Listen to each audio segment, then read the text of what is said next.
Nginibingelele, ngiphinde nginamukele kuShoba Lenkunzi podcast. My name is Celo Dludla and you can call me uShoba Lenkunzi. NguShoba Lenkunzi ngumshana wendinzonzo ngeliciliza umuntu ngempa mompe engalicosha iqatha. Ngumalume nje mfo maqede ngabe indaba zalutho hayi khona. Abanye bathi ngumqhoboqhobo ebhubesi lasemthonjeni libhodle phezulu kophathi. Baxhaphazelelwa izisu batatazela bayishiya. Awu madoda. Bafowethu sengifikile ku-episode 3, episode number 3.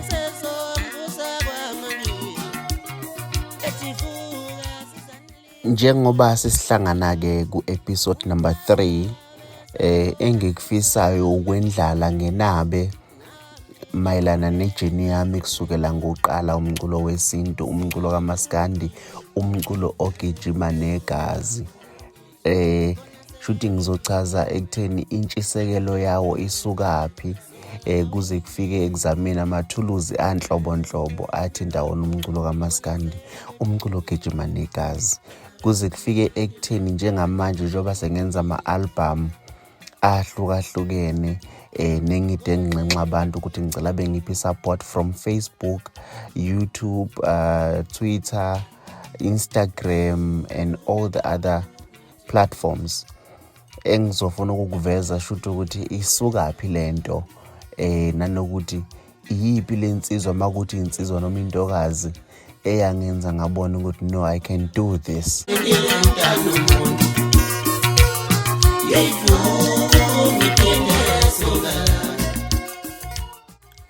Well, ngizothi umculo noma umculo kaMaskandi ngiqale ukuthanda ngawujwayela kusukela eminyakeni yabo 1998. Ngalezo khathi umculo vele obudlalwa kakhulu bokuwona kaMaskandi nakuba besikhona isicathamiya igospel neminye imculo. Ngiyakhumbula nje yayidume kakhulu insizwa okuthiwa uJudy Boucher ngalezo khathi lezo edlalwa kakhulu nabo Sinakho Dance emakhasedini lawa ayedlalwa ngasemakhaya. So okaMaskandi wona kubuthandwa kakhulu phezukwa zonke lezi nhlobo engiyibala ukuthi zazikhona. Intombi endala beyithanda umculo kaMzikayifana eButhelezi, umculo kaMajikehlezi neMamba, umculo kaNgane Ziyamfisa noKhandala Lomvaleliso, uMahawukela, ingane Zoma, kuzoba ingane amakhosi, ngingabala ngciniphi nje Nkosi yami, Amatshitshi Amhlophe, uyale.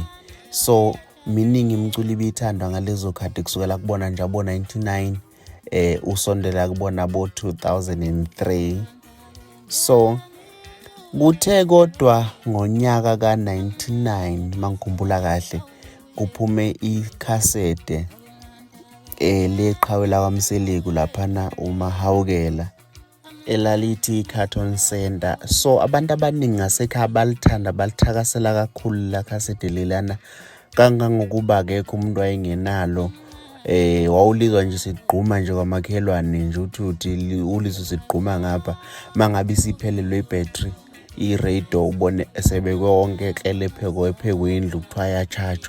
Kwakunala ama-battery ke lawa ama-2000 azongayazi lento. Khona ama-battery bafutha ukuthiwa ama-PM9 lawa ayethe kuba made nje ebomvana ama-Eveready futhi madoda hamba mnyaka. So kwakukhona into eyifana nalezo ke bafowethu. So umculo owangijovayo ngawuthanda, ngezwe nami engathi ngingakhona ukuyenza lento, ngingayithanda lento ngiyithanda. Kwaba insizwa laphana umfazi omnyama uMahawukela ebese kuba uPhuze Khemisi. Phuze Khemisi ngiyikhumbula nje le ngoma yakhe ethi nginophondo lunye mfana ngizokuhlaba ngizokujujela phezulu ngubheja suka nini madoda. Uyabona lezo insizwa lezo uthi uma uyilalela uzizwe ukhuthazeka ubothi hayi akude kangako phambili.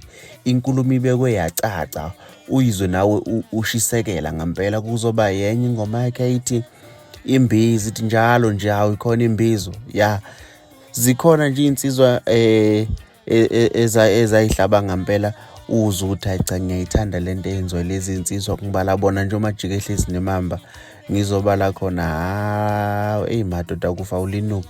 Ngizobala enye insizwa eyibiza ngebhova likaBadudule So kusukela lapho lento yakhela eyuthando lokuthi no, lento ingenzeka. So ngayithanda lento kaMaskandi kwaze kwaba kushaya unyaka ka-2003 noma 2002 la khona kwakuphume i-album yamagcoka Mate yothi Bhuxe. Kwaphuma umlilo lapho, kwaphuma umlilo we-album lapho. Hawu. Kanti sisazothi sithi ibuye lensizwa isibuya isithi izikhamizi go, hayi ngeke. Ilapho kwashintsha khona igame. Ngicabanga ukuthi ngalowo nyaka lowo ngathatha isigubhu samafutha ngasika ngafaka uthi ngenzela ukuthi kudonseke intambo ngadonsa ngingazi nokuthi sibukeka kanjani isiginci ngoba phela kuzoba iqiniso leli ukuthi iginci ubusazima ukuthi khona umuntu endaweni onaso noma usibone kwikhasete icike elithile elishuthe naso ilokhuzane isiginci kodwa nje ngale kwalokho nje hayi nakhona uma ube nenhlanhla ukuthi ubone ilokhuzane ubone amakhasete ngoba amakhasete bebekwe endaweni evikelekile ngalezi zikhathi lezana bongezona lezi zikhathi zamanje la khona usuyithola noma ikuphi into.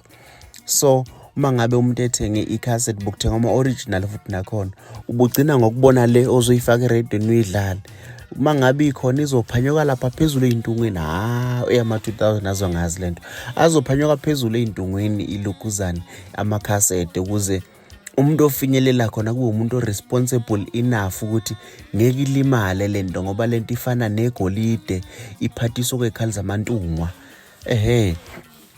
So kusukela lapho-ke ngaba nothando lomculo wesintu noma umculo kaMaskandi, umculo ogijima negazi.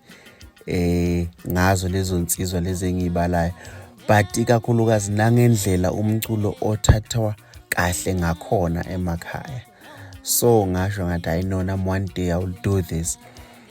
Kwathi-ke ngonyaka ka-2006 ngangicabanga ukuthi kwakuyona nyaka impela kwakuwona nyaka engangiqala ngawo ukuba nesiginci ngibona isiginci ukuthi lesi bangakutshela ngasekhaya hawu madoda bangakutshela ngasekhaya kwakungesona ngisho isiginci kahle uma ngakhuluma iqiniso ngoba ngafica nje igobolondo nje kahle ngathola igobolondo nje elingenantambo nelokhuzane nesigubhu lesisangemumva naso sesilimele lesi sigubhu kusona esiqukatha umsindo esigincini sokukhona nje umphini nasigubhu lesilimele but ngagcine ngikhipha umphini ngafaka intambo zantathu ngadlala bathi abantu khona la kuye wakhona-ke lana-ke abanye bengihleka kodwa-ke ngase ngithi hayi no yabona le push leyo ukuthi khona abahlekayo ngizoyisebenzisa ukuze ngiye phambili.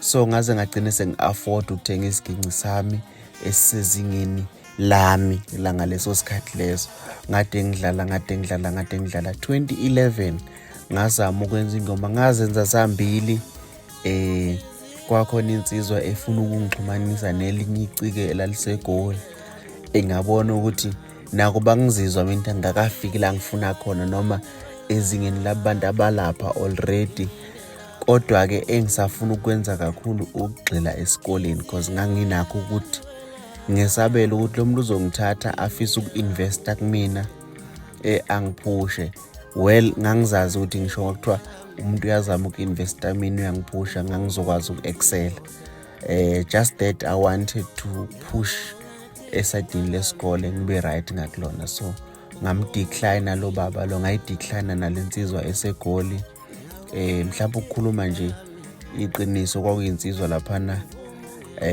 iqhawe uHasheli Mhlophe owayefuna ukuthi asebenze nami ngo-2011 ebese kuba insizwa yayihlanganisa lokho kwakuyinsizwa ekuthiwa uMichael akwakhuzwayo khona ngasemakhaya. So iyona eyihlanganisa leyo nto le iphushela leyo nto emva kokuzwa ingoma zami lezi ezimbili engangizenzile.